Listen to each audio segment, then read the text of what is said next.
오늘 나눌 하나님의 말씀은 누가복음 7장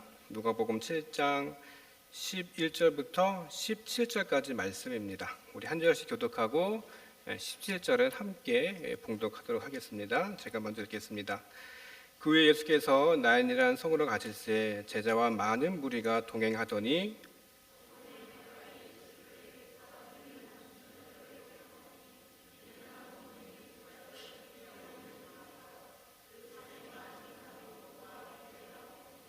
주께서 과부를 보시고 불쌍히 여기사 울지 말라 하시고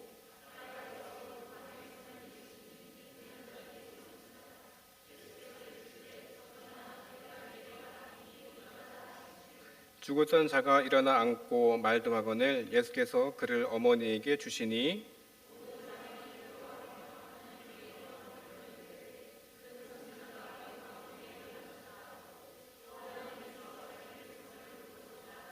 함께 읽겠습니다. 예수께 대한 이 소문이 온 유대와 사방에 두루 퍼지니라. 아멘. 우리 옆에 분과 인사하시겠습니다. 명절 기간 동안 수고 많으셨습니다. 네, 명절 고향에들 다녀오시고 또 가족들과 함께 또 감사의 시간들 누리셨으리라 생각이 듭니다. 제가 전에 교회에 있을 때 한 권사님이 계셨어요. 근데 그 권사님이 그 해에 큰, 말하기는 그렇지만 아주 큰 어려움을 당하셨습니다.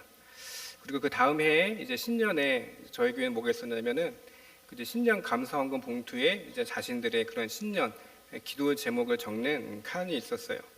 그런데 그 권사님이 그 문제에 대해서 기도 제목을 쓰셨습니다. 내용은 몇 줄 안 됐어요. 몇 줄 안 됐지만 짧은 내용이었지만 당시 제가 그 권사님의 사정을 잘 알고 있었기 때문에 그 내용들을 얼핏 보고서도 권사님 참 얼마나 힘드실까, 참 잘 버티고 계시구나, 그런 생각을 했던 적이 있었습니다. 참 그런 생각이 들더라고요. 사람은 울면서 태어나고 또 울면서 살다가 슬픔 속에 삶이 마무리된다라는 그런 글귀가 있었습니다. 어떻게 보면 우리가 이렇게 슬픔 속에서 괴로움 속에서 인생을 사는 것이 맞겠구나, 그런 생각이 들었어요. 여러분, 어쩌면 우리도 예수님을 알기 전에 우리의 삶도 울면서 살다가 울면서 끝나는 것이 우리의 모습이 아닐까라는 생각을 해보게 되었습니다. 여러분, 예수님도 공생의 기간 동안에 많이 우셨어요. 오늘 본문에서 보시면 예수님의 눈물이 그런 단순한 감정의 표현이 아니라 고통 속에 있는 이 사람들을 향한 깊은 공감이었다는 것을 우리가 오늘 본문에서 보게 됩니다. 여러분, 오늘 본문에 보시면 이 동네가 등장해요. 나인이라는 동네가 등장하는데 이 갈릴리 바다, 이 북쪽 가버나움이라는 동네가 있는데 예수님이 그쪽에서 활동을 하시다가 무슨 일로 이 가버나움 남쪽에 있는 하루길 좀 정도 되는 그 먼 거리에 있는 이 나인이라는 동네에 예수님이 가십니다. 여러분, 오늘 본문에 보시면 그 동네의 배경이 되는 곳이 나인이에요.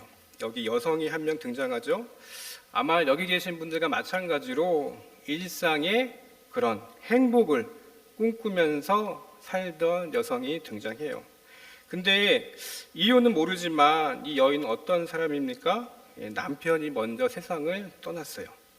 여러분, 잘 생각해 보시면 당시 이 이스라엘 사회는 지금처럼 여성 홀로 사회생활을 마음껏 할 수가 없었던 그런 때였습니다. 어떻게 보면 이 여성이 혼자서 상상의 나를 펴보면 지독한 가난, 이 편견 속에서 아마 살았을 것 같아요. 그럼에도 이 여인이 살 수 있었던 이유가 무엇일까요? 바로 이 아들이라는 존재가 이 여성이 살아갈 수 있는 희망이자 이유인 것 같았습니다. 그런데 오늘 본문에 보시면 그 아들마저 세상을 떠나고 말았어요. 남편도 잃고 지금 이제 아들마저도 보냈으니까 이 어미된 마음의 심정이 여러분 어땠을지 아마 상상이 가실 겁니다. 우리가 흔히 얘기하는 대로 뭐 드라마 보시면 아시겠지만 뭐 계속해서 울다가 아마 눈물마저 이 여인은 말랐을 것 같아요. 한번 상상해 보십시오. 오늘 본문을 보시면 이 아들의 관을 메고 많은 사람들이 이 장례 행전 가운데 나아가고 있습니다. 여러분, 죽음이라는 것, 이 사망이 또 하나의 포로를 잡아서 이 아들, 이 청년을 지금 무덤으로 향하고 있는 장면을 우리가 볼 수 있어요. 여러분, 이 주변에 있는 사람들 어떻게 했습니까? 무력함과 무슨 눈물로 얼룩진 그런 슬픔의 사람들이 아마 이 장렬, 행렬 뒤를 따르고 있었을 것입니다. 그런데 여러분, 오늘 본문에 보시면 누가 감히 이 죽음을 막을 수 있을까? 답은 정해졌죠? 누굽니까? 바로 예수님이에요. 맞아요. 오늘 본문에서 이 사망의 권세 앞에 어쩔 줄 모르고 슬픔에 잠긴 이 행렬 앞에 예수님이 나타나십니다. 그리고 울고 있는 어머니를 보고 울지 말라. 지금 그렇게 말씀하세요. 여러분, 예수님이 하시는 울지 말라 어떤 뉘앙스로 들리십니까? 다그치는 말이에요? 위로의 말일까요? 맞아요. 위로의 말로 예수님은 친근하게 여인이여 울지 말라 그렇게 말씀하십니다. 그리고 관에 손을 대고 예수님 말씀하세요. 14절에 보시면 일어나라. 이 말씀이 끝나자마자 사망으로부터 죽을 수밖에 없었던 지금 이 아들이 다시금 살아납니다. 15절을 보시면 이렇게 말하죠. 죽었던 자가 일어나 앉고 말도 하거늘 예수께서 그를 어머니에게 주시니 말씀하고 있습니다. 오늘 이 사건을 통해서 우리는 두 가지 인간의 한계에 대해서 오늘 말씀을 나누고자 합니다. 첫 번째 인간의 한계는 무엇일까? 저는요, 이 본문을 보면서 우리 역시 눈물 마를 날이 없이 살 때가 많이 있다는 것입니다. 여러분, 시편을 보시면 주제가 크게 두 가지예요. 기쁨과 탄식. 그런데 시편을 보시면 기쁨과 탄식 중에 뭐가 더 많을까요? 탄식. 맞아요. 탄식이 많습니다. 어떻게 보면 이 시편 기자도요, 우리가 웃는 날보다 이 아픈 날이 더 많기 때문에 시편을 통해서 우리에게 위로와 위안을 주는 것이 아닌가라는 생각을 해보게 됐어요. 어떤 글에 이런 글귀가 있었습니다. 여러분들 공감하실까 모르겠는데 제가 책에서 본 글이에요. 만약에 우리 가슴에 지퍼가 있다고 생각을 해보십시오. 감정의 지퍼예요. 이 감정의 지퍼가 있는데 우리 속에 말도 못할 사연, 아픔, 상처, 눈물이 지퍼를 쫙 열었을 때 쏟아진다면 여러분이 담고 있는 그런 감정들이 얼마나 많은지 한번 생각해 보십시오. 오늘 본문에도 보시면요, 예수님도 우리 인간이 가진 이런 마음을 아시고 이런 아픔을 아셨기 때문에 지금 그것을 보신 것이에요. 예수님께서 이 어미의 눈물을 보시고 불쌍히 여기고 지금 찾아오십니다.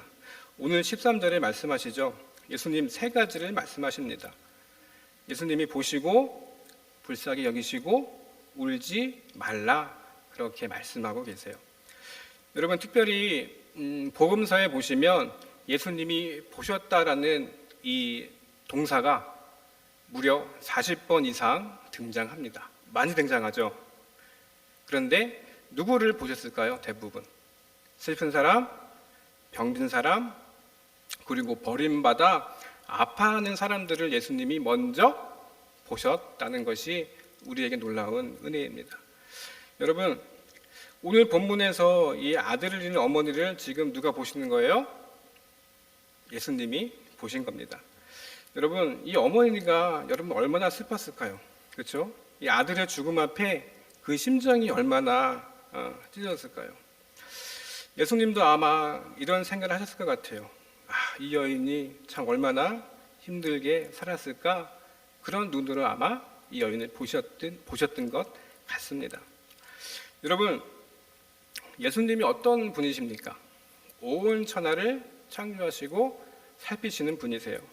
그 중에 사람의 형상으로 지음받은 우리 인간, 그리고 그 중에서 예수님을 믿어서 하나님의 자녀가 된 사람, 또 그 중에서도 아픔 가운데 있는 사람들을 지금 보시고 예수님이 찾아오신 것입니다. 여러분 생각해 보면요, 사람 사는 일이 눈물이 많을 때가 많이 있습니다. 그래서 시편 기자가 이렇게 얘기하더라고요. 시편 56편 8편 말씀인데 우리 한번 같이 읽어보실까요? 시작. 아멘. 나의 눈물을 주의 병에 담으소서. 남몰래 흐르는 눈물들 많이 있습니다. 여기 남몰래 눈물 흘리신 분들 많이 계시죠. 예. 주변 사람들은 그 이유를 모르지만 우리 주님은요, 시편의 말씀처럼 우리의 눈물의 이유와 무게를 잘 아세요. 왜 잘 아실까요? 예수님 역시 공생의 기간 동안에 이 땅에 계시면서 우리와 똑같은 몸을 입고 계셨어요. 그리고 우리와 똑같은 아픔을 겪으셨기 때문에 우리의 아픔을 예수님 잘 아십니다. 우리와 같은 경험을 하셨기 때문에 우리의 감정, 마음을 예수님 또한 잘 아신다는 것이에요. 여러분, 참 그런 것 같아요. 예수님도 우리의 눈물이, 아까 시편에 말씀한 것처럼 주의 병에 담으소서, 그 말씀처럼요, 우리의 눈물의 무게를 아시니까 예수님 먼저 찾아와 주시는 것입니다. 잠깐 화제를 돌릴게요.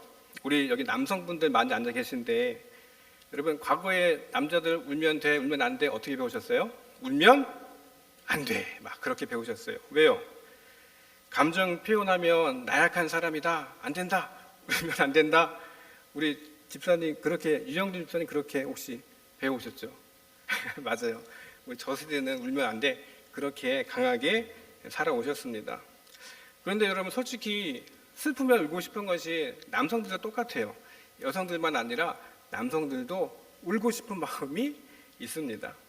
여러분, 우리 여기 계신 남성분들 많이 계신데, 여러분 다른 데서 눈물 참지 마시고 교회에 와서 하나님 앞에 우시기를 간절히 축원드립니다. 네, 여러분 하나님 앞에서 울어도 돼요. 여러분 무슨 일 때문에, 저 어렸을 때도 그렇고 여러분들 여기 남성분들 뭐 다 똑같지만 한번 어릴 적 기억을 한번 되새겨 보세요. 어릴 적 기억. 무슨 일 때문에 막 울다가 저 멀리서 엄마가 오면 더 막 엉엉엉 크게 우는 게 아이들의 심리잖아요. 그렇죠? 우리도 똑같습니다, 여러분. 하나님 앞에 체면이나 뭐 격식 따질 필요 없습니다. 여러분 주님 앞에 참을 필요 없는 것 같아요. 마음껏 우리가 예수님 앞에서 울 수 있는 것도요, 우리가 받는 하나님의 큰 은혜인 줄로 믿으시기를 간절히 축원드립니다. 예수님은 우리 눈물을 보시고 불쌍히 여기신다 그렇게 말씀하셨어요. 그리고 예수님은 우리의 눈물을 보시고 또한 울지 말라, 지금 오늘 본문에서 그렇게 위로를 해 주십니다.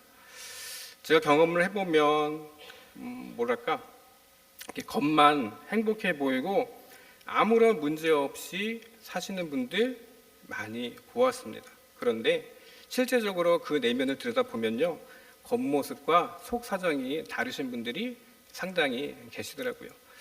여러분들 아마 뭐 주변이나 또 개인적인 어떤 상황들을 보시면 잘 아실 거예요. 여러분 뭐 때로는 어렵게 사업을 내가 펼쳤는데 뭐 예기치 않는 일로 어려움을 겪는 분들도 계세요. 이제 어느 정도 물질적으로 여유가 생겼지만 갑자기 자녀의 문제 때문에 어려움을 겪는 가정도 있습니다. 여러분 건강했던 가족 중에 한 사람이 몸이 아파 보십시오. 여러분 가정의 기둥이 흔들립니다. 여러분 각자가 겪는 문제의 종류는 다르지만 우리는 언제나 어떤 상황에서나 이런 문제와 아픔을 가지고 살 수밖에 없는 그런 나약한 존재입니다. 저도 여러분 눈물이 부쩍 요새 많아졌습니다. 뭐랄까, 가족을 이루고 그러다 보니까 눈물이 많아진 것 같아요. 특히 어느 때 이게 눈물이 흐를까, 저를 잘 돌아보니까 TV에서 가족의 슬픈 사연이 나오면 저도 모르게 눈물이 막 글썽거리더라고요. 여러분 그런 방송들을 보면 참 사람들 가슴 속에, 그런 사람들 가정의 환경 속에 다들 그런 애타는 사연들은 한 가지씩 가지고 사는구나라는 것을 보게 되었습니다. 여러분, 이 땅에 살아가면서 여러분, 하나님이 우리가 이렇게 불쌍한 존재라는 거 우리 주님 모르시겠습니까? 여러분, 마음 가운데 이런 생각이 들더라고요. 야, 하나님, 우리가 주님 앞에 올 수 있다는 게 참 내가 이것조차도 은혜구나. 여러분, 인간의 눈물이 마를 날이 없다 하잖아요, 그렇죠? 그런데 인간의 눈물이 마르게 되면 인간이 그러니까 슬퍼가지고 눈물을 흘리는 날이 없다면 우리가 하나님께 가까이 갈 수 있을까? 정말 하나님을 찾을 수 있을까? 그런 생각도 해보게 되었습니다. 두 번째 인간의 한계는요, 아까와 비슷하지만 우리가 연약하기 때문에 눈물을 흘릴 수밖에 없는 존재라는 것이에요. 연약하기 때문에 우리는 눈물을 흘릴 수밖에 없습니다. 성경은 이렇게 얘기합니다. 시편 2편 7절에서 이렇게 말씀합니다. 우리 한번 같이 읽어보실게요. 시작. 안 나왔나? 네, 제가 읽어보겠습니다. 너는 내 아들이라 오늘 내가 너를 낳았도다. 시편에서 이렇게 말씀합니다. 여러분들은 다 하나님의 형상대로 지음받은 하나님의 자녀입니다. 믿으시죠? 네, 여러분, 자녀가 지금 여기 부모님도 계시겠지만 어린 자녀도 키우시고 물론 장성한 자녀들도 있겠지만 한번 생각해 보십시오. 자녀가 울고 있는데 가만히 있을 부모 없습니다. 맞아요. 예수님 역시 우리와 같은 고통을 겪고 다 사셨기 때문에 우리가 지금 얼마나 속상한지, 얼마나 아픈지, 지금 내가 무슨 일을 당하고 있는지 우리 주님 다 아십니다. 그래서 예수님 이런 말씀하시죠. 마태복음 12장 20절 말씀, 이런 말씀하십니다. 우리 한번 같이 읽어보시겠습니다. 시작.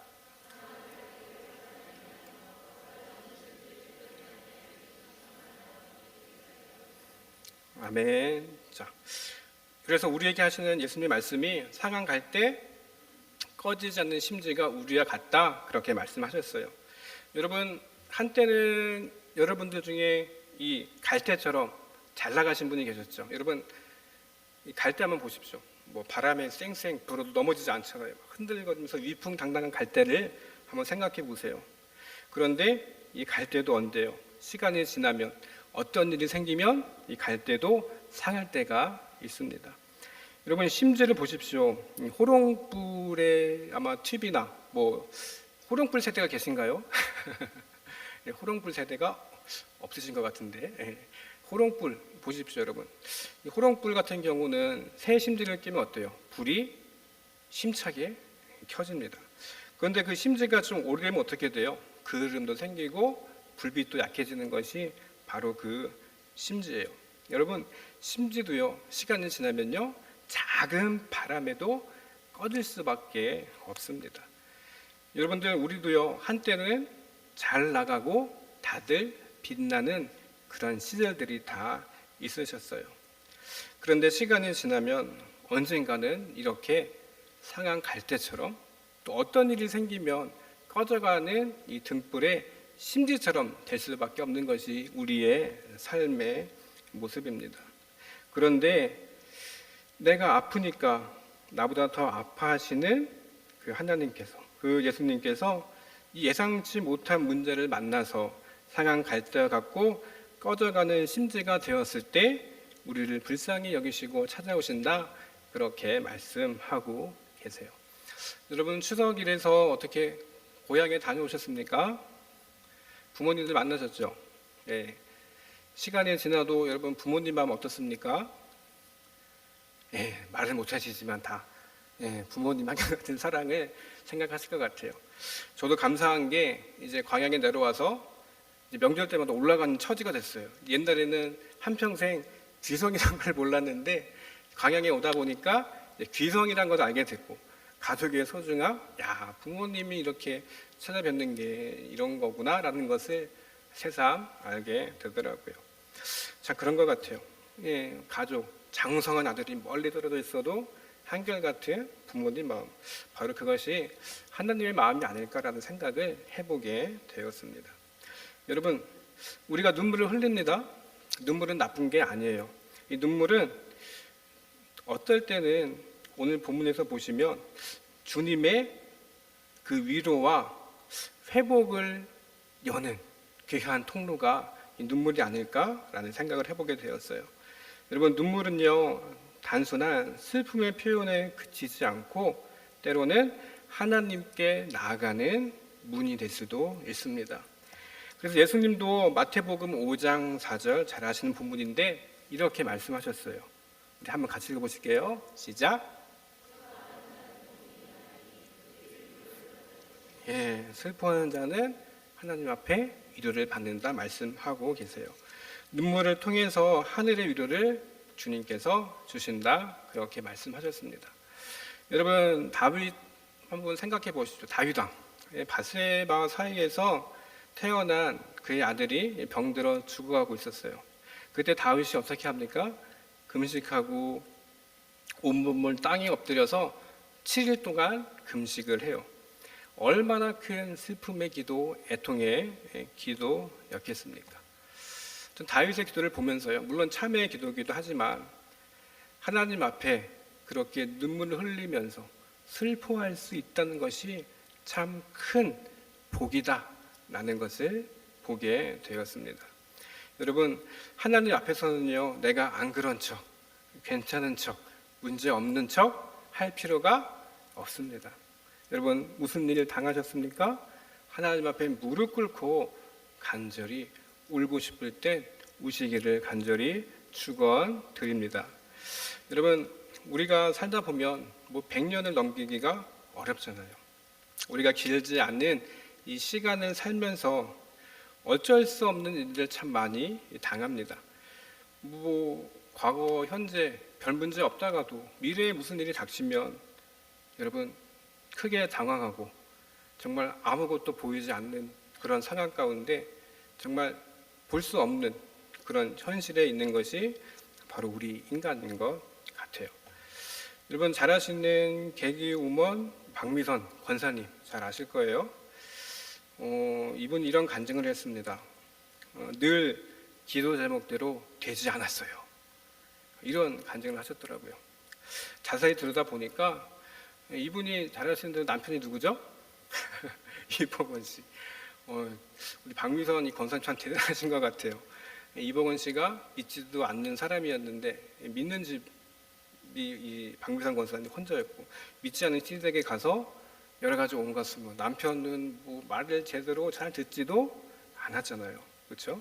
그런데 그분의 그 눈물이, 하나님 앞에 쏟았던 그 눈물이 자신을 단단하게 만들었다 그렇게 고백을 했습니다. 하나님이 늘 내 기도 제목대로 되지 않게 만들어 주셨지만, 상황은 변치 않았지만 하나님께서 오히려 나를 변화시키셔서 그 환경에 억눌리지 않도록 나를 하나님이 바꿔주셨다 그런 고백을 하시더라고요. 여러분, 우리도요 때로는 하나님 앞에 눈물을 흘렸을 때, 내 마음대로 되지 않았을 때도 불구하고 내가 할 수 없는 그 한계로 인해서 내 눈물 때문에 하나님께서 다시금 내 모든 상황들을 다시 열어주시기를 간절히 축원드립니다. 오늘 말씀은 정리하겠습니다. 여러분, 예수님은요 우리가 시간이란, 또 어떻게 보면 이 죽음, 또 우리 갑자기 펼쳐질 그런 일들 때문에 정말 이 죽음이라는 그런 종로를 거기에 살아갈 수밖에 없는 그런 존재였습니다. 그런데 예수님은 이런 모든 권세, 이런 모든 것들을 다 막으셨어요. 그리고 예수님은 끝까지 함께 하셨습니다. 오늘 본문에 보시면 예수님이 죽음을 이기셨습니다. 여러분, 죽음을 이긴 예수님이 우리의 죽음과 삶의 문제까지도 모든 것을 여러분 주관하시지 않겠습니까? 여러분, 죽음의 문제까지도 우리 예수님 이기셨어요. 예수님 때문에 이 땅에서 우리가 살아가면서 예기치 못한 일들 때문에 수모를 겪든지 또 어려움을 겪든지, 여러분 우리가 주님 손 끝까지 붙잡고 살다가 때가 되었을 때 여러분 우리가 갈 하나님 나라, 그 나라를 소망하시는 우리 성도들이 되었으면 좋겠습니다. 여러분, 오늘 본문에서 예수님은 아픔을 보시고 눈물을 닦아주셨어요.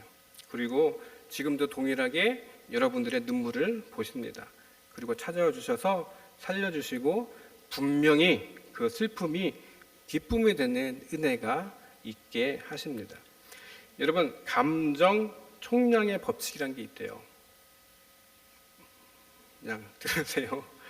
누구 만든 거예요. 예, 감정 총량의 법칙.